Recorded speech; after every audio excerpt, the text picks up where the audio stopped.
nasploh, kar je meni cilj, dolgoročni cilj, ne da jaz ljudem, to je pač v bistvu cela filozofija, moja, ne da jaz ljudem vsiljujem neke produkte moje, pa na vse viže se trudim, lejte, to je res najboljše. Ne, meni je cilj, da se ljudi osvešča in da ljudje sami pridejo na to stopnjo, da njim ni problem oziroma da si želijo moj produkt.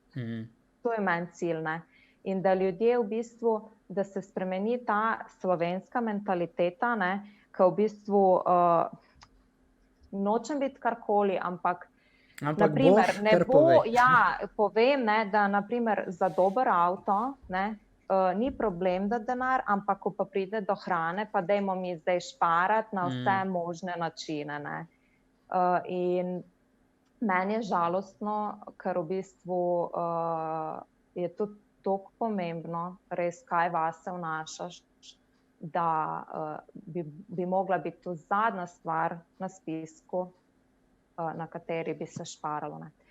Govorim pa za ljudi, ki sploh imajo možnost, v bistvu v teh okvirih krmart, ker pač velike ljudi, ki nimajo te možnosti niti in so primorani pač Ampak tako je to, Eno idejo so dobil, ki si tu zdaj rekla, da želiš jim približati mogoče, da vidijo, da ljudje začnemo dojemati, da kvalitetna hrana oziroma kar daš vase, kvaliteta tega, da je to investicija dejansko. Ja, definitivno, to je vse, Vojarni, točno te besede, bravo. Jaz si želim, da ljudje tako razmišljajo, da vsaka stvar, ki jo da vase, lahko njegovemu zdravju škoduje, lahko pa njegovo zdravje izboljšuje. In tako kot si ti rekel, to so investicije.